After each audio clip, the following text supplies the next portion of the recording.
நாமம் மகிமைப்படட்டும். கர்த்தருக்குள் சந்தோஷமாய் இருக்கிற யாவரும் தங்களுடைய கரங்களை உயர்த்தி நாம் அல்லேலூயா சொல்வோமா? அல்லேலூயா, அல்லேலூயா. வாசிக்கலாம். அந்நாளில் உன் தோளில் நின்று அவன் சுமையையும் அவன் கழுத்தில் நின்று அவன் நுகமும் நீக்கப்படும். அபிஷேகத்தினால் நுகம் முறிந்து போகும். அல்லேலூயா, அல்லேலூயா. அபிஷேகத்தினால் நுகம் முறிந்து போகும். வேதம் சொல்லுகிறது, அந்த நுகம் எங்கே இருக்கிறதாம்? உன் கழுத்திலிருந்து அவன் நுகம் நீக்கப்படும். கழுத்திலே வைக்கப்படுகிற நுகம் நீக்கப்படும். என்ன செய்வாராம் கர்த்தர்? அபிஷேகத்தினால அந்த நுகத்தை முறித்து போடுவேன் என்று சொல்லி கர்த்தர் நமக்கு சொல்லுகிறார். நுகம் என்று சொன்னால் என்ன? நுகம்னா என்ன சொல்லுங்க பாப்போம். நுகம்னா என்ன?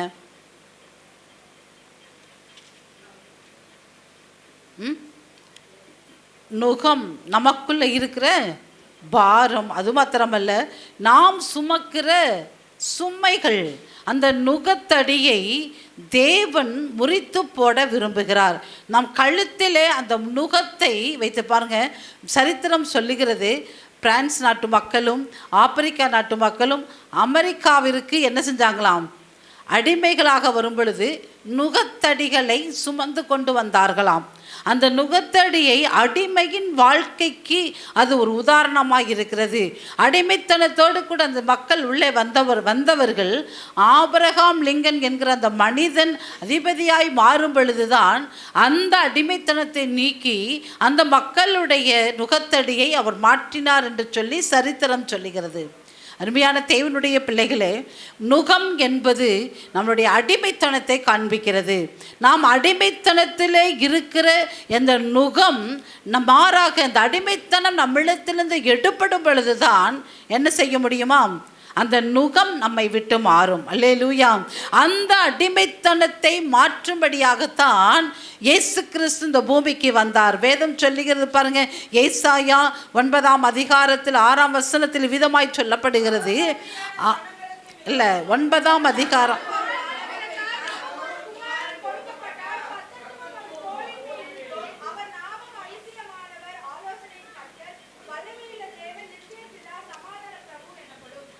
வேதம் சொல்லுகிறது, நமக்கு ஒரு பாலகன் பிறந்தார், நமக்கு ஒரு குமாரன் கொடுக்கப்பட்டார். அவருடைய எங்க என்ன இருக்கான்? கர்த்தத்துவம் யார் மேல இருக்கு? அவர் தோளின் மேல் இருக்கிறது. இந்த நுகம் எங்க வைக்கப்பட்டிருக்கிறது? நான் வேதத்தில் வாசித்தோம். உன் கழுத்தில் நின்று நுகம் நீக்கப்படும். இந்த கழுத்தில் நுகம் வைக்கும் பொழுது எங்கே வருங்க? இந்த ஷோல்டர் தான் வரும். இந்த கழுத்து தோளில் நாம் அடிமைத்தனத்தினால் மனிதன் உருவாக்கப்பட்ட பொழுது சகலத்தையும் ஆண்டு கொள்ளுவாயாக என்று சொல்லி ஆண்டவர் மனிதனை என்ன செய்தாராம்? சுயாதீனமாய், ஆளுமை உடையவனாய், ஆளுகை செய்கிறவனாய், அவன் எல்லாவற்றுக்கும் மேலானவனாய் தேவன் என்ன செய்தாராம்?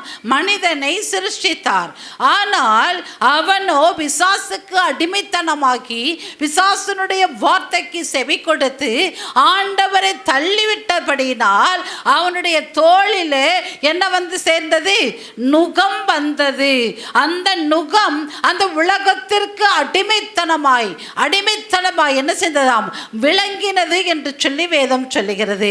இந்த அடிமைத்தனத்தை மாற்றும்படியாக அன்று இந்த உலகத்தில் ஆபிரகாம் லிங்கன் இந்த பிரான்ஸ் நாட்டு மக்களையும் ஆப்பிரிக்கா நாட்டு மக்களையும் அடிமைகளாக அல்ல சுயாதீனர்களாக இருக்க வேண்டும் என்று சொல்லி ஒரு சரித்திரத்தை மாற்றினது போல மனிதனுடைய நுகத்தை மாற்றும்படி, அவன் தோளின் மேல் இருக்கிற நுகத்தை எடுத்து போடும்படி அவர் என்ன செய்தாராம்? நமக்கு ஒரு வசனத்தை கடகடன்னு சொல்லணும். நமக்கு ஒரு குமாரன் பாலகன் பிறந்தார், நமக்கு ஒரு குமாரன் கொடுக்கப்பட்டார். அவர் தோளின் மேல் என்ன இருந்ததாம்? கர்த்தத்துவம், ஆளுகை செய்கிற அந்த கர்த்தத்துவம் அவருடைய தோளின் மேல் இருந்தது. அந்த இயேசுவை ஏற்றுக்கொண்ட சகல பிள்ளைகளுக்கும் ஆண்டவர் என்ன செய்கிறாராம்? அவருடைய பிள்ளைகளாய் யாரெல்லாரையும் அவரை ஏற்றுக்கொண்டாரோ, நாம் அவரை அப்பா பிதாவாய் நாம் யாரெல்லாம் அவரை ஏற்றுக்கொண்டோமோ அவர்களுக்கெல்லாம் உன் கழுத்தில் நின்று நுகத்தை எடுத்து போட்டு கர்த்தத்துவம் என்கிற ஆளுகையின் தன்மையை கர்த்தர் நம்முடைய தோளிலே கொடுத்திருக்கிறார். அல்லேலூயா, அல்லேலூயா. இனி அடிமைத்தன வாழ்க்கை அல்ல, என் தேவனுக்குள் களி கூறுகிற ஆளுகையின் வாழ்க்கையை ஒவ்வொரு விசுவாச பிள்ளைகளுக்கும் கர்த்தர் கொடுத்திருக்கிறார். அல்லேலூயா, அல்லேலூயா. அதனால் தான் அவர் சிலுவைக்கு போகும் பொழுது கூட அந்த ஆளுகையை அவர் விட்டு தரல. நீங்க யூதருக்கு ராஜாவா என்று கேட்ட பொழுது அவர் என்ன சொன்னார்? அவர் என்ன சொன்னாருங்க? நீ சொல்லுகிறபடிதான், நான் யூதருக்கு ராஜா தான். நான் இப்பொழுது இவன் சிலுவையில் அறையப்படுகிறதுனால, நான் மரணத்துக்கு ஒப்புவைக்கப்பட்டதுனால நான் ராஜா இல்லை என்று அல்ல, உங்களுக்கு அடிமை அல்ல, உன்னுடைய அடிமைத்தனத்தை மீட்டுக் கொள்ளும்படி, நம் மனிதனுடைய நுகத்தை மீட்டுக் கொள்ளும்படி இதனால கர்த்தர் நமக்கு என்ன செஞ்சிருக்கிறாராம்? அந்த ஆளுகை தன்மையை கர்த்தர் கொடுக்கும்படியாகத்தான் இந்த பூமிக்கு அவர் வந்தார். அல்லேலூயா, அல்லேலூயா. அவரை யாரெல்லாம் ஏற்றுக்கொண்டு அவருடைய வழியில நடக்கிறோமோ நாம் அடிமைகள் அல்ல. யாருக்கு அடிமை இல்லைங்க? பிசாசுக்கு, உலகத்திற்கு அடிமை இல்லை. நம்மளுடைய சரீரத்துக்கே நாம் என்ன இல்லைங்க? அடிமை இல்லை. சரீரம் போன போக்கில் அது இச்சிக்கிற இச்சையில், அந்த மாமிசத்தின் இச்சைக்கு நாம் என்ன இல்லைங்க? அடிமை இல்லை. ஏனென்றால் என்னுடைய கழுத்தில் இருந்த நுகம் முறிந்து போனது, கர்த்தத்துவம் என்னை ஆளுகிறது. அல்லேலூயா, அல்லேலூயா, அல்லேலூயா. விசுவாசிகளுடைய அடிமைத்தனத்தை முறிப்பதற்குத்தான் தேவன் அபிஷேகத்தை கொடுத்திருக்கிறார். அல்லேலூயா. நம்முடைய நுகத்தை முறிப்பதற்காகத்தான், நம்முடைய பிரச்சனைகளை மாற்றுவதற்காகத்தான், நம்முடைய அடிமைத்தனத்தை நம்மை விட்டு எடுத்து போடத்தான் அவர் என்ன செஞ்சிருக்கிறாராம்? அபிஷேகத்தை நமக்கு கொடுத்திருக்கிறார். அல்லேலூயா. வேதம் சொல்லுகிறது பாருங்க, 2 தெசலோனிக்கேயர் எழுதின நிருபம் 2ஆம் அதிகாரம் 8ஆம் வசனம் இவ்விதமாய் சொல்லுகிறது. 2 தெசலோனிக்கேயருக்கு எழுதின நிருபம் 2ஆம் அதிகாரம் 8ஆம் வசனம். நீக்கப்படும் பொழுது அந்த அக்கிரமக்காரன் வெளிப்படுவான், அவனை கர்த்தர் தம்முடைய வாயின் சுவாசத்தினாலே அழித்து தம்முடைய வருகையின் பிரசனத்தினாலே நாசம் பண்ணுவார். அல்லேலூயா, அல்லேலூயா. இந்த வார்த்தை யாருக்கெல்லாம் புரிஞ்சுது? நீக்கப்படும் பொழுது, அதுக்கு மேல வாசிக்கலாம் 3ஆம் வசனம். எவ்விதத்தினாலும் ஒருவனும் உங்களை மோசம் வைக்காதபடி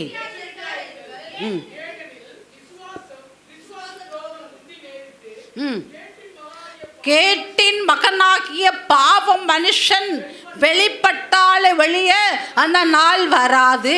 அவன் எப்படி வருவானாம்? வாசிங்க 4ஆவது வசனத்துல, அவன் எதிர்த்து நிற்கிறவனாயும் தேவன் எனப்படுவதற்கு எதுவோ ஆராதிக்கப்படுவது எதுவோ அவை எல்லாவற்றிற்கும் மேலாக தன்னை உயர்த்துகிறவனாயும் தேவனுடைய ஆலயத்தில் தேவன் போல உட்கார்ந்து தன்னைத்தான் தேவன் என்று காண்பிக்கிறவனாகவும் இருப்பான். இவன் யாருங்க? அந்த கிறிஸ்து. அல்லேலூயா. கிறிஸ்துவை போலவே தேவன் இருக்கிற இடத்துல உட்காரணும்னு ஆசைப்பட்டது யாருங்க? விழுந்து போன தேவதூதன். அல்லேலூயா. அந்த தேவதூதன் அவன் பிசாசானவனாய் முந்தி வேதத்தில் முந்தி நேரிட்டு கேட்டின் மகனாகிய பாவ மனுஷன் அவன் வெளிப்படுவான் ஒரு நாள். அந்த வெளிப்படுகிற நாட்கள் எப்பொழுது தெரியுமா? எப்பொழுதுமே அந்த கிறிஸ்து நாட்கள் எல்லா காலங்களிலும் தேவனை போல தன்னை உயர்த்தி கொண்டு, தேவனை போல தன்னை உயர்த்தி இந்த நாட்கள் என்ன செய்து கொண்டிருக்கிறானாம்? அந்த கிறிஸ்துவுக்கு நாம் அடிமைகள் ஆகாதபடி. சொல்றது புரியுதுங்களா? அந்த கிறிஸ்துவுக்கு நாம் அடிமைகள் ஆகாதபடி கர்த்தர் நமக்கு கர்த்தத்துவத்தை நம்முடைய தோளின் மேல் வைத்திருக்கிறார். அல்லேலூயா. அல்லேலூயா. அந்த அக்கிரமத்தை நீக்கப்படும் பொழுதுதான் அக்கிரமக்காரன் வெளிப்படுவான். அவன் என்ன செய்யணுமாம்? வேதத்தில் கர்த்தர் சொல்லுகிற வார்த்தை, அந்த கிறிஸ்துவுக்கு எதிராக செயல்படுகிற ஒரு கிருபையை கர்த்தர் நமக்கு கொடுத்திருக்கிறார். அல்லேலூயா, அல்லேலூயா. அந்த நுகம் நம்மீது சாராதபடி கர்த்தர் நம்மை எச்சரிக்கிறவராக இருக்கிறார். இதை வேதத்தில் வாசிக்கிறோம். வெளிப்படுத்தின விசேஷம் 20ஆம் அதிகாரம் 10ஆம் வசனத்தை வாசிங்க. மேலும் அவர்களை மோசம் போக்கின பிசாசானவன் மிருகமும் கள்ள தீர்க்கதரிசியுமாய் இருக்கிற இடமும் ஆகிய அக்கினியும் கந்தகமுமான கடலிலே தள்ளப்பட்டான். அவர்கள் இரவும் பகலும் சதா காலங்களிலும் பாதிக்கப்படுவார்கள். அருமையான தேவனுடைய பிள்ளையே, நம்மை மோசம் போக்கின பிசாசு, மனிதனை மோசம் போக்கின பிசாசு இவன் தான் யாருங்க? இப்போ பூமியில கள்ள தீர்க்கதரிசியுமாய் இருக்கிறான். அல்லேலூயா. கள்ள போதகத்தை கொடுக்கிறவனாய் இருக்கிறான். இந்த பிசாசை தேவன் தள்ளி போடு வரைக்கும் அந்த அக்கிரமத்தை நாம் சுமக்காதபடி, அந்த அடிமைத்தனத்தை நாம் சுமக்காதபடி இயேசு கிறிஸ்து என்ன செஞ்சிருக்காராம்? நம்முடைய கழுத்தில் என்ன வச்சிருக்கார்? நம்முடைய தோல் என்ன வச்சிருக்கிறாராம்? கர்த்தத்துவத்தை வைத்திருக்கிறார். அல்லேலூயா. ஆளுகையின் தன்மையை வைத்திருக்கிறார். இனம் கண்டுபிடிக்கத்தக்கதான கிருபையை கர்த்தர் நமக்கு கொடுத்திருக்கிறார். அல்லேலூயா, அல்லேலூயா. பாருங்க, வேதம் சொல்லுகிறது, இந்த அந்தி கிறிஸ்து அந்த நம் மீது, மனுஷர்களின் மீது நுகத்தை வைக்கிறான். அந்த பிசாசானவன் வைக்கிற அந்த நுகத்தை நாம் என்ன செய்யணுமா? இயேசு கிறிஸ்துவின் மேல் இருந்த அபிஷேகத்தினால நாம் அந்த அபிஷேகத்தை பெற்றுக்கொள்வோமானால் அந்த நுகம் நமக்கு முறிக்கப்படும். அல்லேலூயா, அல்லேலூயா. எந்த நுகம் நம்மை முறைக்குங்க? இயேசு கிறிஸ்துவின் மேலிருந்த அபிஷேகம். அவர் ஞானஸ்தானம் எடுத்து கரையேறும் பொழுது அங்கே ஒரு சத்தம் உண்டானது, இவர் என் நேசகுமாரன், இவரிலே நான் இருக்கிறேன் என்று சொல்லி யார் வந்தா அவர் மேல? புறாவை போல. அல்லேலூயா, அல்லேலூயா. அந்த அபிஷேகம் இயேசுவின் மேல மாத்திரமல்ல, அன்று 120 பேர் அவர்கள் கூடி ஒருமனப்பட்டு ஜெபிக்கும் பொழுது பரிசுத்த ஆவியானவர் பகிரங்கமாய் இந்த பூமிக்கு வந்தார். அல்லேலூயா, அல்லேலூயா. பழைய ஏற்பாட்டின் காலத்தில் ராஜாக்களுக்காகிலும் தீர்க்கதரிசிகளுக்காகிலும் ஆசாரியர்களுக்காகிலும் நியாயாதிபதிகளுக்காக ஏதாவது ஒரு சமயம் ஆண்டவர் அவர்களோடு கூட பேசினார். ஆனால் இயேசு கிறிஸ்து மரித்து உயிர்த்தெழுந்த பிறகு அந்த 40-50வது நாளிலே, பெந்தேகொஸ்தே நாளில், அந்த பரிசுத்த ஆவியானவர் சகல மனுஷன் மேலும் இருந்ததான அக்கிரமங்களை மாற்றும்படியாய், நுகத்தை உடைக்கும்படியாய், நுகத்தை முறிக்கும்படியாய் அந்த அபிஷேகம் பூமியில இறங்கப்பட்டது. அல்லேலூயா, அல்லேலூயா. பரிசுத்த ஆவியானவர் ஒரு மனிதனை ஆளுவார். ஆனால் பரிசுத்த ஆவியானவர் ஒரு மனிதனுக்குள்ளே வாசம் பண்ணுவாரானால், உண்மையாகவே நான் சொல்லுகிறேன், அவன் பூமிக்கு அடிமையானவன் அல்ல, உலகத்திற்கு அடிமையானவன் அல்ல, பிசாசுக்கு அடிமையானவன் அல்ல. அல்லேலூயா, அல்லேலூயா. 1000 உபத்திரவம் வரலாம், நாம் இருக்க வரைக்கும் உபத்திரவத்தை மாத்திரம் பார்க்கிறவர்களாக இருக்கலாம். ஆனாலும் அந்த உபத்திரவம் பரிசுத்த ஆவியானவரை பெற்ற சரீரம் கண்டிப்பாக எதிர்த்து நிற்கும், அதில் மடிந்து போவதில்லை. அல்லேலூயா, அல்லேலூயா. உலகம் நம்மை பார்த்து தூசிக்கலாம், இவர்கள் கிறிஸ்தவர்கள், ஆனாலும் இவர்கள் எந்த விதத்திலையும் முன்னேற்றம் இல்லை என்று சொல்லி முன்னேற வேண்டாம். கர்த்தர் நமக்குள் வாசம் பண்ணினால் போதும். கர்த்தர் எல்லாவற்றிலேயும் நம்ம என்ன செய்வாராம்? உயர்த்த அவராலே முடியும். அல்லேலூயா, அல்லேலூயா. அந்த அபிஷேகத்திற்குள்ள நாம் நிலை நிற்கிறவர்களாக இருக்கும் பொழுதுதான் நுகம் முறிந்து போகும். அல்லேலூயா. பாருங்க, இந்த நாள் நம்ம சொல்லலாம், எனக்கு ஒரு நுகமுமே இல்லை, சாதாரணமாக இருக்கிற இந்த நுகம்தான் என்ன செஞ்சிருக்கு, எனக்குள்ள இருக்கு. அதான் இந்த கஷ்டம் எனக்கு ஒன்றும் பெருசாக இல்லைன்னு சொல்லி நமக்குள்ள ஒரு யோசனை இருக்கலாம். ஆனால் நம் மீது சுமத்தப்படுகிற நுகத்தை வேதத்தில் ஒரு சில வசனத்தை கொண்டு நாம் ஆதாரமாய் பார்க்கலாம். ஏசாயா தீர்க்கதரிசன புஸ்தகம் 10ஆம் அதிகாரம் 26ஆம் வசனத்தை வாசிக்கலாம். ஏசாயா 20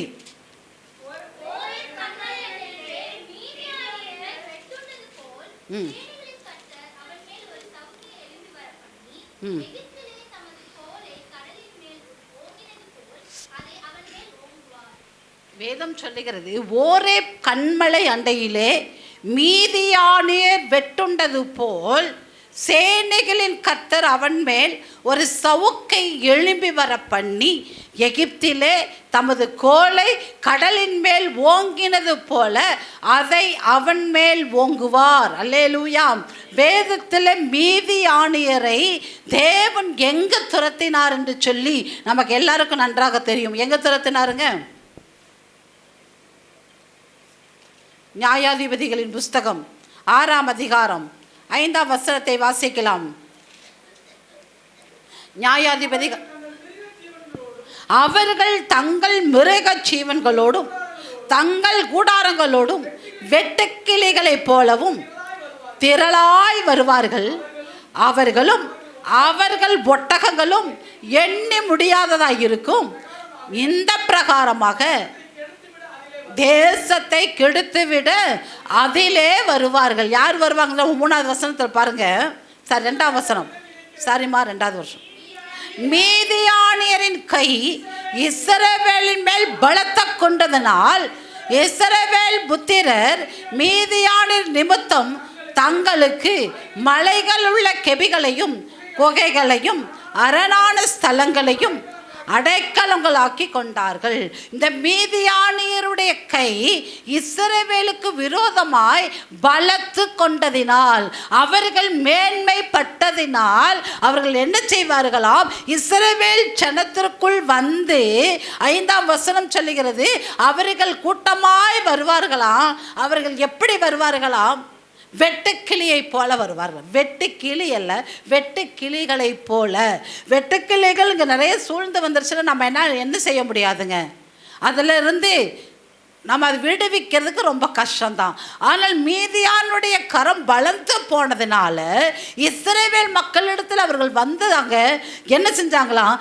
இந்த பிரகாரமாய் தேசத்தை கெடுத்து விட அதிலே வருவார்கள். கெடுத்து போட, தேசத்தை கெடுத்து போட மீதியானியர் எங்கே வருவாங்க? இஸ்ரவேலுக்குள்ளா வருவாங்க. ஆவிக்குரிய ஜனமே, விசுவாசிகளாகிய ஆவிக்குரிய இஸ்ரவேலராக இருக்கிற நம்மிடத்தில் பிசாசு எப்படி வருவான்னா, தனியாக வரமாட்டான், வெட்டுக்கிளிகளை போல வருவான். அல்லேலூயா.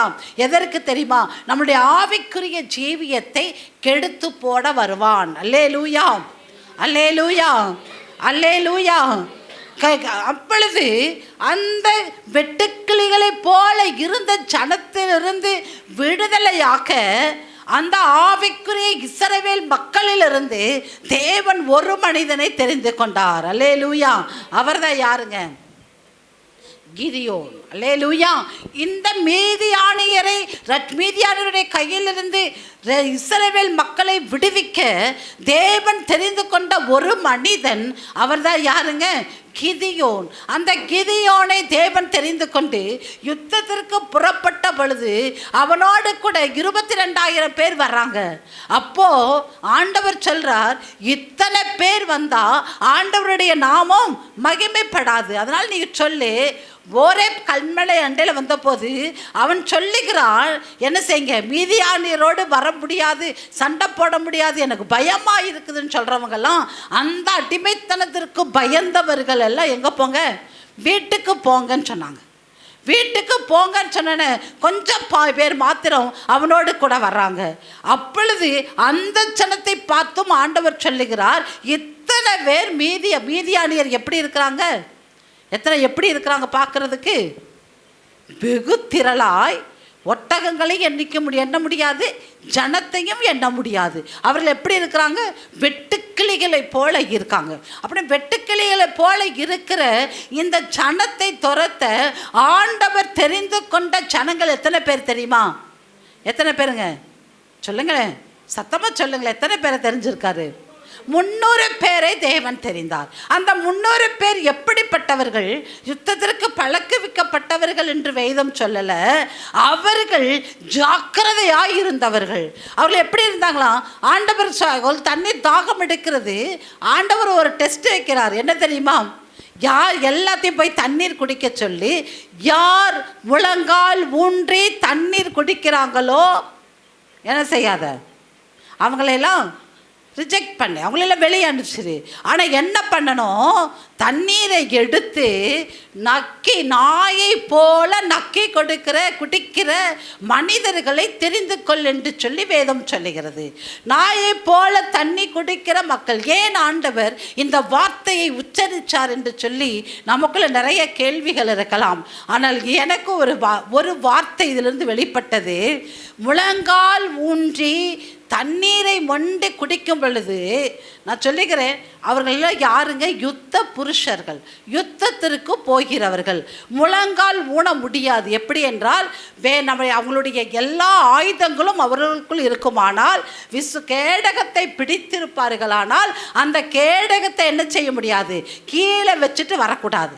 ஈட்டிய கையில் இருக்கும். அந்த ஈட்டியை கீழே வச்சு தண்ணிக்காக என்ன பண்ணக்கூடாதுங்க? என்ன செய்யக்கூடாதுங்க?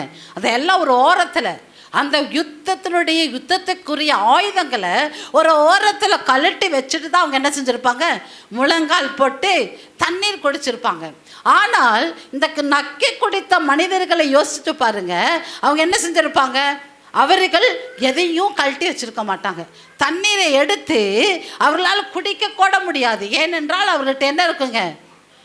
மார்க்கவசம் இருந்திருக்கும், அவர்கள் தலைசீராக இருந்திருக்கும். அவர்களால் குடிக்க கூட என்ன செய்ய முடியாது? தண்ணீரை வாயில் ஊற்ற முடியாது. ஏன்னா அவர்கள் கவசத்தை அணிந்திருப்பார்கள்.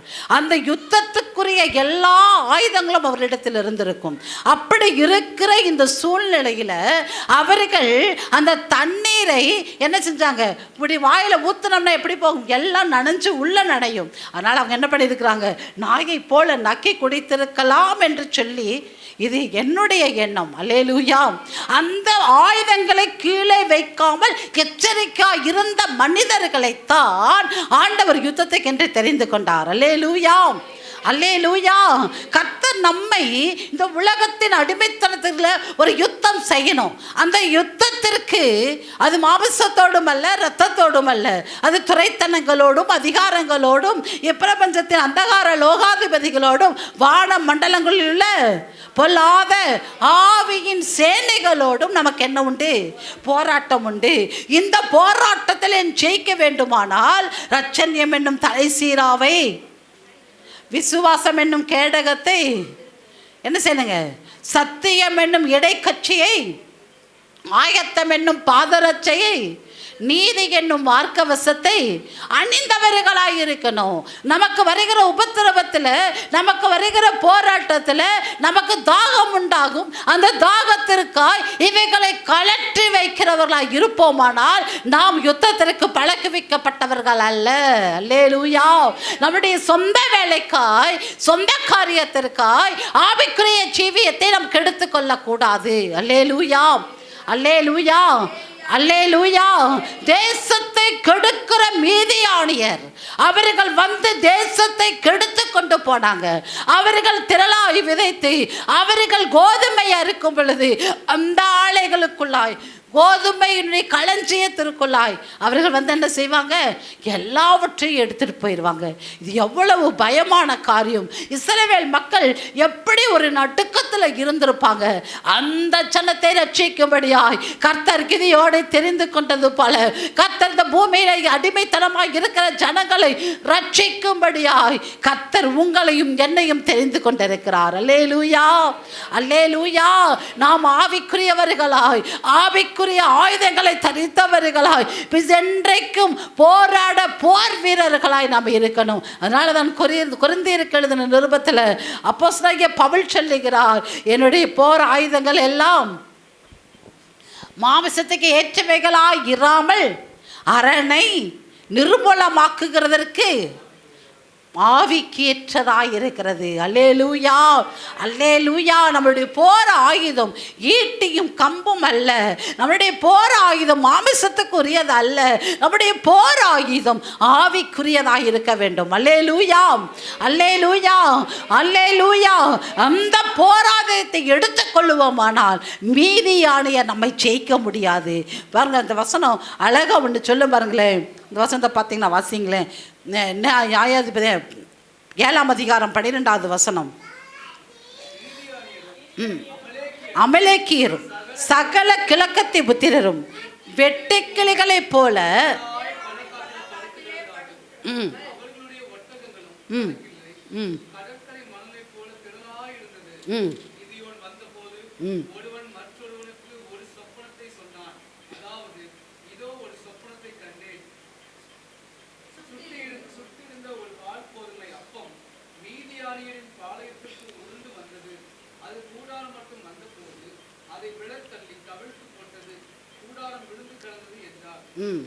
போதும் பாருங்க. வேதம் சொல்லுகிறது, இந்த மீதியானியரை ஜெயிக்க என்னால் முடியாதுன்னு கிதியோன் பயப்பட்ட பொழுது அந்த பாளையத்திற்குள்ளே சொல்கிறார்.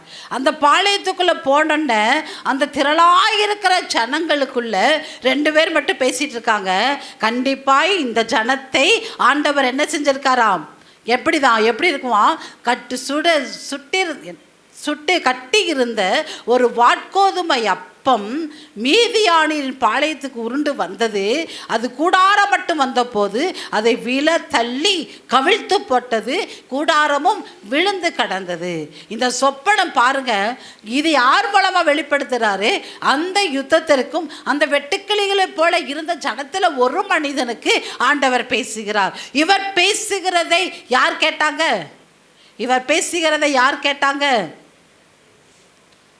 கிதியோன் கேட்டார். அப்பொழுது அவருடைய விசுவாசம் உயிர்ப்பித்தது.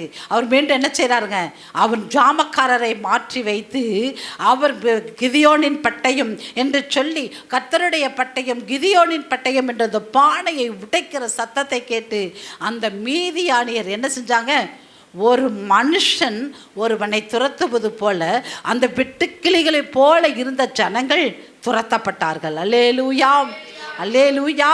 உங்களுடைய ஆவிக்குரிய ஜீவியத்தை கெடுக்க பிசாசானவன் எத்தனை வழிகளில் வந்தாலும் ஆண்டவருடைய கர்த்தத்துவம் தோளின் மேல் இருக்குமானால் நம்ம என்ன செய்யலாம்? ஒரு மனிதனை துரத்துவது போல நம்முடைய பிரச்சனைகள் அனைத்தையும் நம்மால் துரத்த முடியும். அல்லேலூயா, அல்லேலூயா, அல்லேலூயா. மீதியானுடைய கைகளுக்கு இருந்து ரட்சிக்க கர்த்தர் ஒரு மனிதனை பயன்படுத்தினார் என்றால் இந்த உலகத்தை ஜெயிக்க, பிசாசை ஜெயிக்க கர்த்தர் நம்மை பயன்படுத்த முடியும். அல்லேலூயா, அல்லேலூயா. அடுத்தபடியாய் வேறொரு காரியத்தை ஆண்டவர் நம்மோடு கூட பேச விரும்புகிறார். லேவியராகமம் புஸ்தகம் 26ஆம் அதிகாரம் 13ஆம் வசனத்தில் நாம் வாசிக்கிறோம். லேவியராகமம், நீங்கள் எகிப்தியருக்கு அடிமைகளாயிராதபடி உங்கள் நுகத்தடிகளை முறித்து உங்களை நிமிர்ந்து நடக்க பண்ணின உங்கள் தேவனாகிய கர்த்தர் நீங்கள் எகிப்திற்கு அடிமைகளாயிராதபடி நான் அவர்கள் தேசத்திலிருந்து உங்களை புறப்பட பண்ணி உங்கள் நுகத்தடிகளை முறித்து உங்களை நிமிர்ந்து நடக்க பண்ணின தேவனாகிய கர்த்தர் யாருங்க? நம்முடைய தேவன். நிமர முடியாதபடி எகிப்தில் இஸ்ரவேல் மக்களுக்கு என்ன இல்லைங்க, ஓய்வு நாள் இல்லை. அவர்களுக்கு ஓய்வே இல்லை. அவர்கள் எப்படி நடத்தப்பட்டார்களாம்? கடினமான வேலைகளை அவர் மீது சுமத்தி என்ன பண்ணாங்க? இஸ்ரவேல் மக்களை எகிப்தியர் அடிமைப்படுத்தினாங்க. அல்லேலூயா, அல்லேலூயா, அல்லேலூயா. கடினமான வேலை என்கிற நுகம். ஒரு நாள் கூட நமக்கு என்ன இல்லை, ஓய்வு இல்லை. ஒரு நாள் கூட நம்மளால் என்ன செய்ய முடியாதுங்க, ரெஸ்ட் எடுக்க முடியாது. அதனால தான் இந்த எகிப்தியர் தேசத்தில் எகிப்தில் இஸ்ரவேல் மக்கள் இருக்கும் பொழுது அடிமைத்தன வாழ்க்கை எப்படி என்றால் எப்படிங்க, கடினமான வேலை. செங்கல் அறுத்து தரணும், வைக்கோலும் தரமாட்டோம், எதுவுமே உங்களுக்கு கொடுக்க மாட்டோம். ஆனால் என்ன பண்ணுங்க, நாங்கள் கேட்ட அளவின்படி என்ன செய்யணும், செங்கல் தரணும்னு சொல்லி அவர்கள் மீது ஆலோட்டிகளை வைத்து அடித்து துன்புறுத்தி அவர்கள் என்ன செஞ்சாங்க, அந்த கடினமான வேலையை வாங்கினாங்க. அருமையான தேவனுடைய பிள்ளையே, ஆலயத்துக்கே வர முடியாதபடி, ஆவிக்குரிய ஜீவியத்தில் வளர முடியாதபடி, இந்த நாட்களில் உங்களுடைய வேலை உங்களுக்கு கடினமாக இருந்தால் அவருடைய கர்த்தத்துவம் தோளின் மேல் இருக்குமானால் அந்த கடின வேலையையும் கர்த்தர் நமக்கு லகுவாக்கி தருவார். அல்லேலூயா, அல்லேலூயா. அவருடைய ஆளுகைக்கு நாம் உட்படுவோமானால் உலகம் நம்மை ஆளாது. அல்லேலூயா, அல்லேலூயா. அதனால் தான் ஆண்டவர் பாருங்க, வாரத்தில் 6 நாட்கள் 5 நாட்கள் என்ன செஞ்சாங்க, மனிதனுக்கு தேவையானவைகளை படைத்தார். 6ஆம் நாளிலோ மனுஷனை படைத்தார். இத்தனையும் படைத்த ஆண்டவருக்கு ஏன்னா ஆண்டவருக்கு ஓய்வு நாள் தேவைங்களா? ஆண்டவருக்கு ஓய்வு தேவையா? சொல்லுங்களேன். அவருக்கு தேவையில்லை. ஆனாலும் 6 நாள் அவர் படைத்த படைப்புகளை அவர் நிறுந்து பார்ப்பதற்கு ஒரு ஓய்வு நாளையும் அவர் படைத்தார். அல்லேலூயா, அல்லேலூயா. சொல்லுங்களேன், புரியுதா? அவர் 6 நாட்கள் வேலை செய்து 7ஆம் நாளிலே அவர் ஓய்ந்திருந்தார் என்று வேதம் சொல்லுகிறது. மனிதனுக்கு வேலை செய்தாலும் எவ்வளவு கடின வேலைகள் செய்தாலும் அவருக்கு என்ன வேணுமாம், ஒரு நாள் ஓய்வு வேண்டும் என்பதற்காகத்தான் ஆண்டவர் ஒரு நாளை கர்த்தர் நமக்கு உருவாக்கி கொடுத்தார். அது மாதத்துக்கு ஒரு முறை அல்ல, வாரத்துக்கு ஒரு முறை. அல்லேலூயா, அல்லேலூயா. அந்த வாரத்துக்கு ஒரு முறை அந்த ஓய்வு நாளை ஒவ்வொரு கிறிஸ்தவர்களும் என்ன செய்யணுமா, என்ன செய்யணுமா, பிரயோஜனப்படுத்தணும். உலக வேலைகளிலே நம்மளுடைய இருதயம் கடினப்பட்டு கஷ்டப்பட்டு வேதனைப்பட்டு நம்மளுடைய வேலையில் நம்மளுடைய சரீரத்தை அது ஒடுக்கி கொண்டிருக்கலாம். ஆனால் ஒரு நாள் கர்த்தருடைய பாதத்தில் நீ அமரும் பொழுது அந்த நாளில் இருக்கிற எல்லா உன்னுடைய பாரமும் மாறி நாம் எப்படி மாறுவோமாம், எப்படி மாறுவோங்க, ரிலாக்ஸாக மாறுவோம். நமக்கு நல்ல ஒரு சந்தோஷத்தை கர்த்தர் கொடுப்பார். அதனால்தான் வாரத்தில் ஒரு முறை நாம் கூடி தேவனை ஆராதிக்கிறோம். அல்லேலூயா, அல்லேலூயா.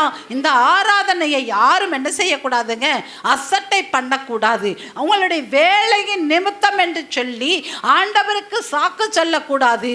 அவருக்கு நாம் ஒரு நாளும் அந்த ஓய்வு நாளை கர்த்தர் மிகவும் நேசிக்கிறவராய் இருக்கிறார். வாசிங்க பார்க்கலாம்.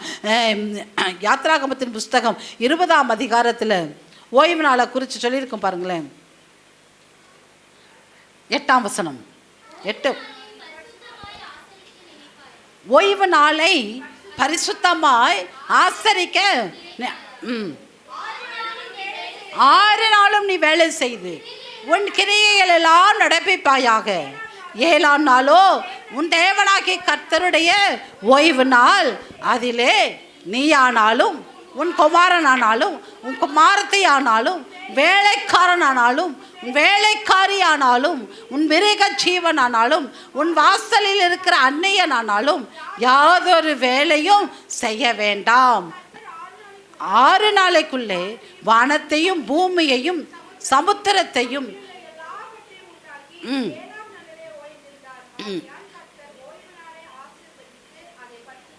அல்லேலூயா.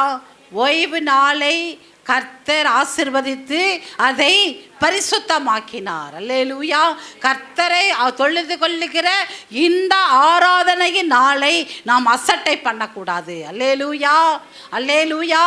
இந்த ஓய்வு நாளை உன்னுடைய வேலை இந்த ஓய்வு நாளை திருடக்கூடாது. அல்லேலூயா, அல்லேலூயா. வேதம் சொல்லுகிறது ஓய்வு நாளை நம்ம என்ன செய்யணுமா, பரிசுத்தமாய் ஆசரிக்க வேண்டும். இந்த கர்த்தர் நாட்கள் பழைய ஏற்பாட்டின் காலத்திலே 7ஆவது நாள் ஓய்வு நாளாக இருந்தது. புதிய ஏற்பாட்டின் காலத்திலே அப்போஸ்தலர்கள் என்ன செஞ்சாங்க, இயேசு கிறிஸ்துவின் உயிர்த்தெழுந்த முதலாம் நாளையை கர்த்தர் நமக்கு ஆராதனை செலுத்தும்படியாய், அவருக்கு நம் ஆராதனை செய்யும்படியாய் அந்த நாளிலே சரித்திரம் மாற்றப்பட்டது. அதனால்தான் இதுவரைக்கும் நம்ம என்ன செஞ்சு கொண்டிருக்கிறோம், எந்த நாள் கவர்மெண்ட் ஹாலிடே விடுறாங்களோ அந்த நாள் நமக்கு கர்த்தருடைய நாள். அல்லேலூயா. அந்த நாள் கர்த்தரை ஆராதனை செய்கிற நாள். அல்லேலூயா, அல்லேலூயா. இந்த ஆராதனை நாள் நாளில் உன்னுடைய வேலை என்ன செய்யக்கூடாதுங்க, முந்தி நிற்கக்கூடாது. ஆராதனை நாளில் அந்த வேலைக்காக நீ பிரயாசப்பட்டு கொண்டிருப்பாயானால் கர்த்தர் நம் மீது என்ன செய்வாருங்க, வருத்தப்படுவார். நம்மை உண்டாக்கினதற்காக என்ன செய்வாராம், வேதனைப்படுவார். ஏனென்றால் உன் நுகத்தை கழுத்தில் நின்று கர்த்தர் என்ன செய்ய வேண்டும், முறிக்கணும். அந்த முறிக்கணும்னு சொன்னால் அந்த அபிஷேகத்திற்குள் நம்ம வளர வேண்டும். இயேசு கிறிஸ்துவின் மேலிருந்த அபிஷேகம் நமக்குள் இருக்குமானால் நாம் என்ன செய்ய மாட்டோங்க, ஆராதனையை நம்ம என்ன பண்ண மாட்டோம், அசட்டை பண்ண மாட்டோம். அல்லேலூயா.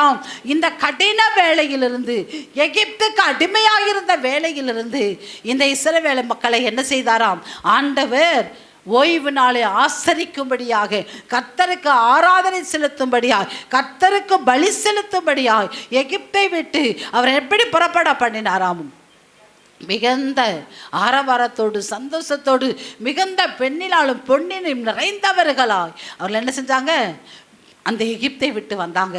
அருமையான தேவனுடைய பிள்ளையே, உலகத்தை விட்டு நம்ம வந்திருக்கிறது பெருசல்ல. ஆண்டவருக்காக அந்த நுகத்தடியை முறிப்பதற்கு நம்ம என்ன பண்ணணுங்க, இடம் கொடுக்க வேண்டும். அல்லேலூயா. அந்த நுகத்தடி முறியணும்னு சொன்னால் வேலை நம்ம முறிக்காது, அவருடைய ஆராதனை அதை முறிக்கும். அல்லேலூயா, அல்லேலூயா. நாம் வேலை வேலை என்று சொல்லி வேலைக்கு முக்கியத்துவம் தராமல் நம்ம என்ன பண்ணணுங்க, கர்த்தருக்கு முக்கியத்துவம் கொடுப்போமானால் கர்த்தத்துவம் என்கிற ஆளுகை தன்மை நம்முடைய தோளின் மேல் வந்து அமரும். அல்லேலூயா, அல்லேலூயா. பாருங்க, அடுத்தபடியாய் வேதம் சொல்லுகிறது, கலாத்தியருக்கு எழுதின நிருபம் 5ஆம் அதிகாரம் 1ஆம் வசனம் இவ்விதமாய் சொல்லுகிறது. கலாத்தியருக்கு எழுதின நிருபம் 5ஆம் அதிகாரம் 1ஆம் வசனம். மீண்டும் என்ன பண்ணக்கூடாதுங்க, அடிமைத்தனத்து நுகத்திற்கு உட்படாமல் கிறிஸ்து நமக்கு உண்டாக்கின சுயாதீன நிலைமையிலே நிலை கொண்டிருங்கள். அல்லேலூயா, அல்லேலூயா, அல்லேலூயா. என்ன செய்யணுமா, அடிமைத்தனத்திற்குள் என்ன நுகத்திற்குள் உட்படாமல் கிறிஸ்து நமக்கு உண்டாக்கின சுயாதீன நிலைமையிலே நிலை கொண்டிருங்கள். கர்த்தர் நம்மை அழைத்த அழைப்பு என்ன என்பதை அறிந்து கொண்டு அந்த சுயாதீன நிலைமையிலே நாம் நிலைத்திருக்க வேண்டும் என்று சொல்லி கர்த்தர் விரும்புகிறார். அதில் கலாத்தியர் 4ஆம் அதிகாரத்தில் 22ஆம் வசனத்தில் வாசிக்கலாம்.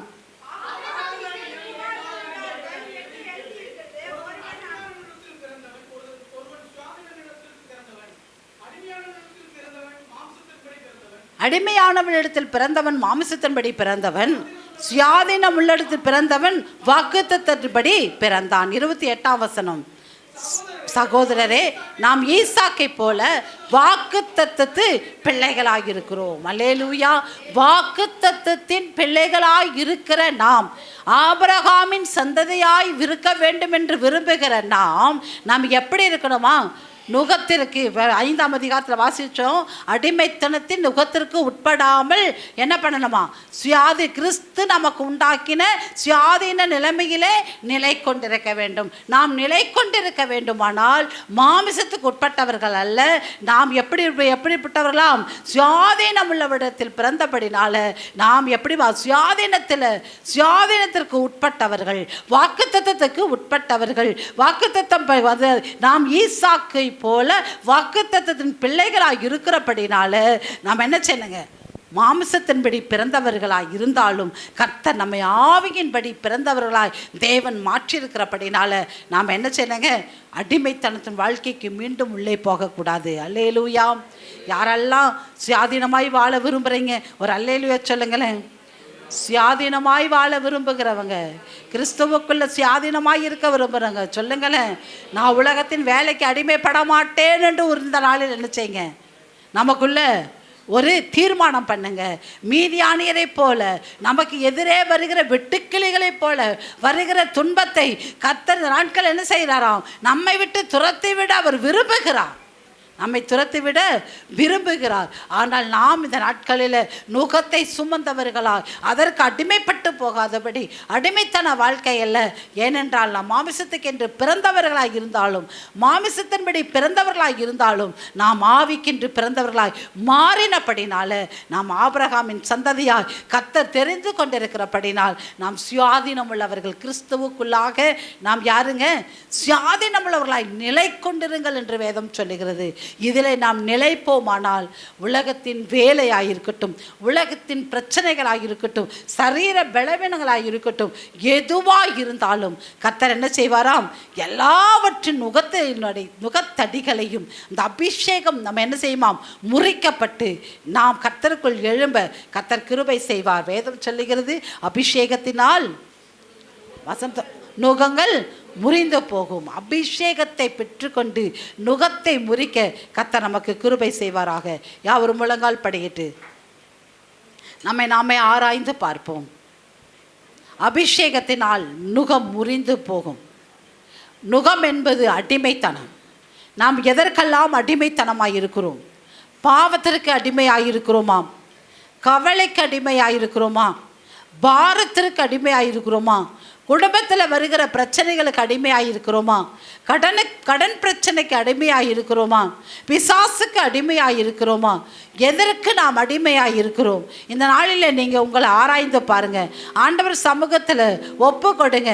அபிஷேகத்தினால் மாத்திரம்தான் இந்த நுகமெல்லாம் முறிந்து போகும். அபிஷேகம் மாத்திரம்தான் நுகத்தை முறிக்கும். அந்த அபிஷேகத்தை நாம் பெற்றுக்கொள்ளும் பொழுது மாத்திரம்தான் உன் கவலைகள் மாறும். அபிஷேகத்தை பெற்றுக்கொள்ளும் மாத்திரம்தான் நம்முடைய வாழ்க்கை மாறும். அபிஷேகத்தினால் மாத்திரம்தான் நம்மளுடைய நுகம் முறிந்து போகும். அது மாத்திரமல்ல, அந்த அபிஷேகம் தோளின் மேல் இருக்கும் பொழுதுதான் நீ கர்த்தருக்குள்ள, கிறிஸ்துவுக்குள்ள நாம் என்ன செய்ய முடியுமா? சுயாதீனர்களாய் நிலை கொண்டிருக்க முடியும். அந்த அபிஷேகத்தை நாம் இந்த நாளில் புதுப்பித்துக் கொள்வோமா? அந்த அபிஷேகம் நமக்குள்ள புதுப்பிக்காவிட்டால் வேதம் சொல்லுகிறது, மெய்யான நீதியிலும் பரிசுத்தத்திலும் உள்ளான மனுஷனை நாளுக்கு நாள் புதிதாக்குங்கள் என்று சொல்லி புதிதாக்குகிற ஒரு அனுபவம் நமக்குள் இராவிட்டால் அடிமைத்தனத்திற்குள் போய்விடுவோம். ஆனப்படினால் வேதம் சொல்லுகிறது, ஆனப்படினாலே நீங்கள் மறுபடியும் அடிமைத்தனத்திற்கு உட்படாமல் என்ன செய்யுமா? அடிமைத்தனத்தின் நுகத்திற்கு உட்படாமல் கிறிஸ்துவில சுயாதீனம் உள்ளவர்களாய் நிலை கொண்டிருக்க கர்த்தர் இந்த நாள் நமக்கு கிருபை செய்வாராக. யாவரும் முழங்கால் படியிட்டு ஆண்டவருடைய சமூகத்தில் கேளுங்க. ஆண்டவரே, எனக்கு அந்த அபிஷேகத்தை தாரும், அந்த அபிஷேகத்தை எனக்குள் புதுப்பியும், என்னை இந்த நாளில் மீண்டும் ஒரு புதுவரமான நிலவை ஆவியை எனக்குள் தாரும், ரட்சண்யம் என்னும் சந்தோஷத்தை நீர் எங்களுக்கு தாரும், பரிசுத்த ஆவியை என்னை விட்டு எடுத்துக்கொள்ளாமல் இரும் என்று சொல்லி இந்த வேளை எல்லாரும் கேளுங்க.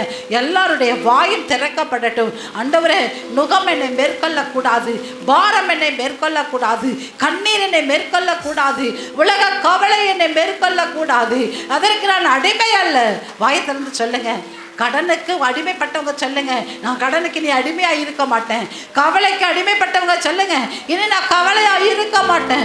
சரீர பலவீனத்திற்கு அடிமைப்பட்டவங்க சொல்லுங்க, நான் இனி சரீரத்தில் பலவீனம் எனக்கு இல்லை. ஆண்டவர் என்னோடு கூட இருக்கிறார். அவருடைய அபிஷேகம் எனக்குள்ள இருக்கிறது. அவருடைய அபிஷேகத்தை இந்த நாளில் நமக்குள்ள நாம் என்ன செய்யணுங்க? எழுப்பி பிரகாசிக்க வைக்கணும். எல்லாரும் சேர்ந்து ஜெபம் பண்ணுங்க. ஏன் அமைதியா இருக்கீங்க? ஏன் இந்த நேரத்தில் ஜெப நிலைமையில நீங்க வராம தடையா இருக்க காரணம் என்ன?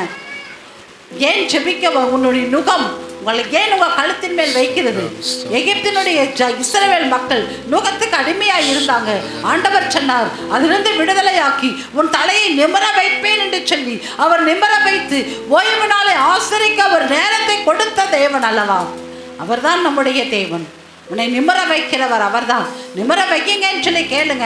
யாரும் இப்போ அமைதியாக இருக்கிற நேரம் இல்லை, கர்த்தரோடு பேசுகிற நேரம், உன் கவலையை சொல்லுகிற நேரம், அவரோடு கூட இடைப்படுகிற நேரம். பரிசுத்த ஆவியானவர் உனக்குள் இருந்து எழுப்பி பிரகாசித்துக் கொண்டிருக்கிறார். அவரை தட்டி எழுப்பு. ஆண்டவருடைய சமூகத்தில் வாங்க, அவரை பாருங்க. ஜெப நிலைமையில வாங்க. உலகம் உங்களை நிந்திக்க வேண்டாம், உலகம் உங்களை அடிமைப்படுத்த வேண்டாம். உலகத்திற்குள்ளே நம்ம இருந்தாலும் உலகத்திற்கு அடிமையானவர்கள் அல்ல. நாம் வேறு பிரிக்கப்பட்டவர்கள், பரிசுத்த வாழ்க்கை வாழ கர்த்தர் தெரிந்து கொண்டவர்கள். ஊற்றிடுமே வல்லமையை இந்த நாளில் எங்கள் மேலே ஊற்றிடுமே அக்கினியை இந்த நாளில் எங்கள் மீது வல்லமையோ. எல்லாரும் பாடுவோம். ஊற்றிடுமே வல்லமையை இந்த நாளில் எங்கள் மேலே ஊற்றிடுமே அக்கினியை இந்த நாளில் எங்கள் மீது வல்லமை வல்லமை வல்லமை தாருமே, தேசத்தை உமக்காய் கலக்கிட. அபிஷேகம் அபிஷேகம் ஊற்றுமே, அனல் கொண்டு உமக்காய் எழும்பிட. வல்லமை வல்லமை தாருமே, தேசத்தை உமக்காய் கலக்கிட.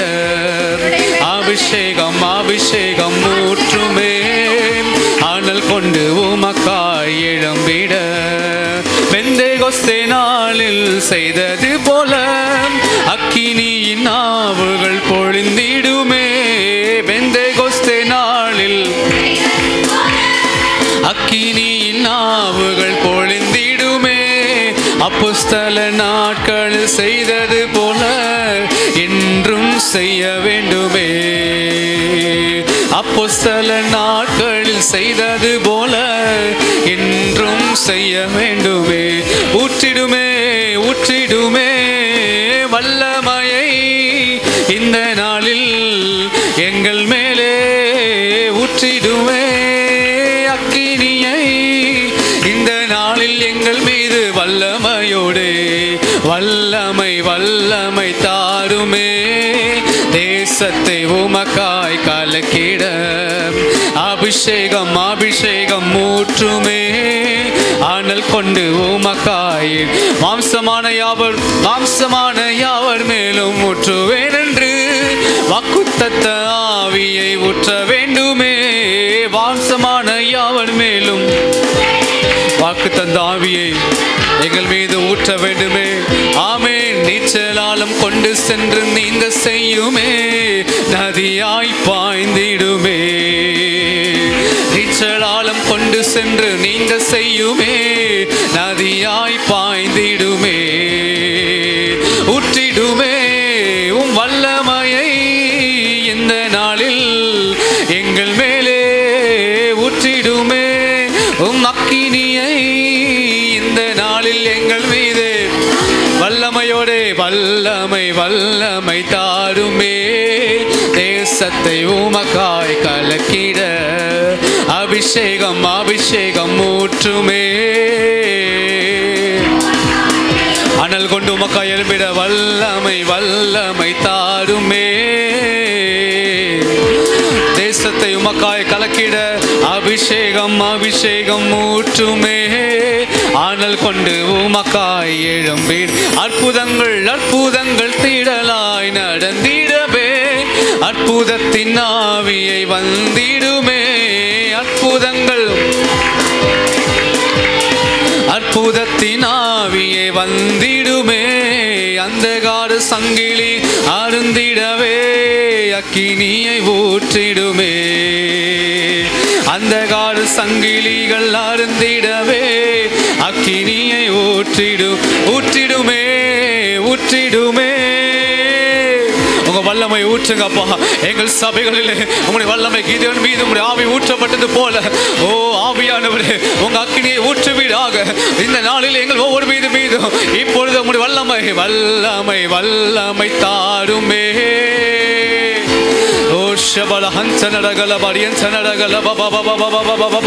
பெற்றுக்கொள்ளுங்க அபிஷேகத்தை, ஆனல் கொண்டு உமக்காய் எழும்பிட.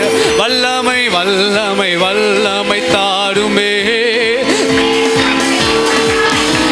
அபிஷேகம் அபிஷேகம் ஊற்றுமே, ஆனல் கொண்டு உமக்காய் எழும்பு. அக்கினியாய் இறங்கிடுமே, அக்னி நாவாக அமர்ந்திடுமே. கொடுங்காற்றாக வீசிடுமே, ஜீவநதியாக பொழிந்திடுமே. அக்கினியாய் அக்கினியாய் இறங்கிடுமே, அக்னி நாவாக அமர்ந்திடுமே.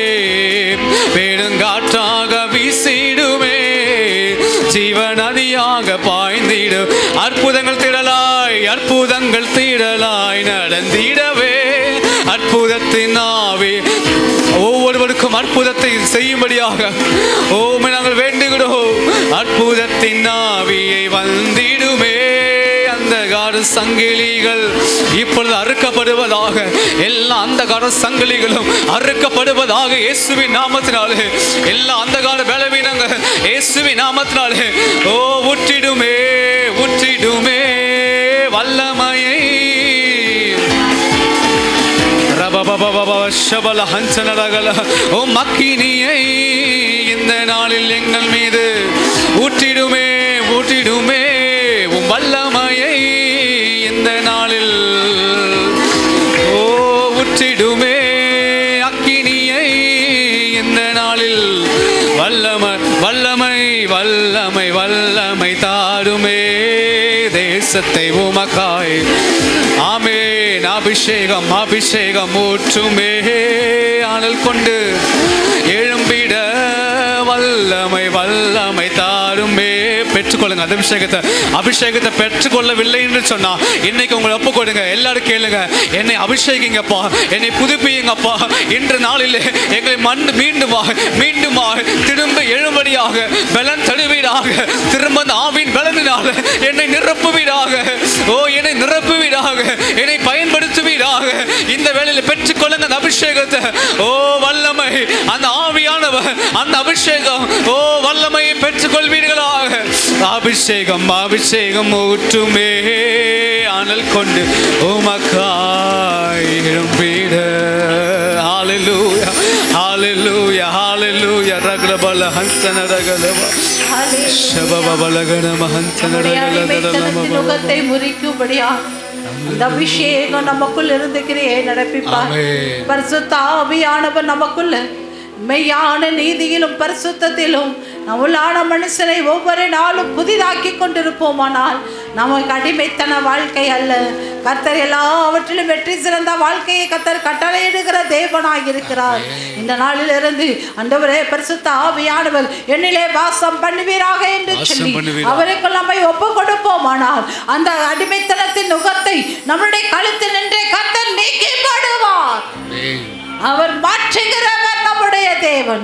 நம்முடைய வாழ்க்கையில கர்த்தர் நுகத்தை வைக்கிறவர் அல்ல கர்த்தத்துவத்தை நம்முடைய தோளில் மேல வைக்கும்படியாய் இந்த பூமியில அவர் பூமியில பிறந்தார் அவர் பூமிக்கு வந்த நோக்கம் நாம் இழந்து போன ஆளுகையை திரும்ப பெற்றுக்கொள்ளும்படியாய் நாம் இழந்து போன தேவ சாயலை திரும்ப பெற்றுக்கொள்ளும்படியாய் கர்த்தனமயம் இந்த நாட்களில் அவர் பூமிக்கு வந்தார் நமக்கு ஒரு பாலகன் பிறந்தார் நமக்கு ஒரு குமாரன் கொடுக்கப்பட்டார் அவர் தோளின் மேல் கர்த்தத்துவம் இருந்தது ஓ ரிபரஷலரம் தரபௌரியா உனக்குள்ள கிறிஸ்து பிறந்திருப்பாரானால் உனக்குள்ள அந்த அபிஷேகம் இருக்குமானால் கர்த்தத்துவம் உன் தோளின் மேல் இருக்கும் அடிமைத்தனம் நுகம் இருக்காது கடின வேலை என்கிற அடிமைத்துவம் உனக்குள் இருக்காது வெட்டுக்கிளிகளை எப்படி தேசத்தை கெடுத்து போடுமோ அப்படிப்பட்டதான பிரச்சனைகள் ஆவிக்குரிய ஜீவியத்தை கெடுக்கக்கூடிய பிரச்சனைகள் உன் வாழ்வில வராது கர்த்தர் அதை அனுமதிக்க மாட்டார் இந்த கர்த்தத்துவத்தை நீ தோளின் மேல் சுமப்பாயானால் வேதம் சொல்லுகிறது ஒருவன் தன்னைத்தான் வெறுத்து தன் சிலுவையை எடுத்துக்கொண்டு நான் அனுதினமும் என்னை பின்பற்ற கடவன் என்று சொல்லி உன்னுடைய சிலுவையை நீ எடுத்துக்கொண்டு கர்த்தர் உனக்கு வைத்த கர்த்தத்துவத்தை நீ தூக்கி கொண்டு அவரை அனுதினமும் பின்பற்றுவாயானால் உங்கள் இருதயம் பெருந்தண்டையினாலும் பெருகினாலும் லௌகிக கவலைகளினாலும் பாரமடையாதபடி பரிசுத்த ஆவியானவர் உன்னை பாதுகாத்து வழி நடத்துவார் கர்த்தர் இந்த நாளில் அந்த அபிஷேகத்தை பெற்றுக்கொண்டு அந்த அபிஷேகத்தை காத்து நடக்க கர்த்தர் நமக்கு கிருபை செய்வாராக. யாவரும் தலைகளை தாழ்த்தி நாம் ஜெபிக்கலாம். எங்கள் பரிசுத்தமும் இரக்கமும் நிறைந்த எங்கள் பரலோக பிதாவே, நன்றியோடு கூட நாங்கள் உம்மை துதிக்கிறோம், உம்மை ஸ்தோத்திரிக்கிறோம். இந்த ஆராதனையின் கர்த்தாவே, ஆரம்பம் முதல் இந்த முடிவு வரைக்கும் உடைய கரம் எங்களோடு இருந்து நீர் எங்களோடு இடைப்பட்ட எல்லா நன்மைகளுக்காய் நாங்கள் உம்மை ஸ்தோத்திரிக்கிறோம் ஆண்டவரே. அப்போ ஆராதனையில் உடைய கரம் எங்களோடு இருந்தது ஆண்டவரே. ஜீவனுள்ள சாட்சிகளை நீர் எழுப்பி கொடுத்தீங்க, அதற்காய் நாங்கள் உம்மை துதிக்கிறோம். தேவன் எங்களோடு பேசின ஒவ்வொரு வார்த்தைகளுக்காய் ஸ்தோத்திரம் ஆண்டவரே. அபிஷேகத்தினால நுகம் முறிந்து போகட்டும் ஆண்டவரே. நாங்கள் பெற்றுக்கொண்ட அபிஷேகம் ஆவிக்குரிய ஜீவியத்தை கெடுக்கக்கூடிய எல்லா வெட்டுக்கிளிகளை போல வருகிற உபத்திரவங்கள் எல்லாம் இயேசுவின் நாமத்தினால முறிந்து போவதாக, முறிந்து போகட்டும் இயேசுவின் நாமத்தினால. அப்பா, கட்டின வேலைக்கு நிமித்தமாய் நுகத்தை சுமத்தப்பட்டிருக்கிற நாங்கள் இந்த நாளில் அதிலிருந்து விடுதலையாக கர்த்தாவின் இந்த ஆராதனை நாளில் நாங்கள் சந்தோஷமாய் சமாதானமாய் கர்த்தரை ஆராதிக்கத்தக்கதான கிருபையை கர்த்தர் எங்களுக்கு கொடுத்த வழி நடத்துங்க. நாங்கள் மீண்டும் உலகத்தின் அடிமைத்தனத்திற்குள் நாங்கள் போகாதபடி ஈசாக்கின் வழியாய் வந்த வாக்குத்தத்தத்தின் புத்திரர்களாய் இருந்து நாங்கள் பரலோக ராஜ்யத்தை சுதந்திரிக்க கர்த்தர் எங்களுக்கு கிருபை தாரும். எங்களை தாழ்த்தி உடைய கரங்களை ஒப்புக் கொடுக்கிறோம். எல்லாவற்றும் உடைய சமூகத்தில் வைக்கிறேன். இதனால ஆண்டவரே ஆராதனைக்கு வர தடைப்பட்ட பிள்ளைகளை ஒவ்வொருவரையும் நாங்கள் நினைத்து நாங்கள் ஜெபிக்கிறோம். கர்த்தர் அவர்களை ஆசீர்வதிப்பீராக. அவர்களை மீண்டும் கர்த்தாவை ஆராதனைக்கு கொண்டு வந்து சேர்ப்பீராக. நாங்கள் ஒன்று சேர்ந்து நாங்கள் உம்மை ஆராதிக்க கர்த்தர் எங்களுக்கு கிருபை தருவீராக. எல்லாவற்றும் உடைய கரங்களில் தாழ்த்தி அர்ப்பணிக்கிறேன். வந்திருக்கிற ஒவ்வொரு பிள்ளைகளையும் இந்த வார்த்தைகளை கொண்டு ஆசீர்வதித்து ஆண்டவரே உடைய கர்த்தாவை சிரசின் மீது இந்த ஆசீர்வாதம் எப்பொழுதும் தங்கி இருக்க கர்த்தர் அனுக்கிரகம் செய்வீராக. ஆசீர்வதியும் பலப்படுத்தும். இயேசு கிறிஸ்துவின் நாமத்தில் ஜெபிக்கிறேன் நல்ல பிதாவே. ஆமென். நாமும் சேர்ந்து சொல்லுவோம். என் ஆத்துமாவே கர்த்தரை ஸ்தோத்திரி, என் முழுமைய பரிசுத்த நாமத்தை ஸ்தோத்திரி, என் ஆத்துமாவே கர்த்தரை ஸ்தோத்திரி, அவர் செய்த சகல உபகாரங்களையும் மறவாதே. ஆமென். துதிக நம்ம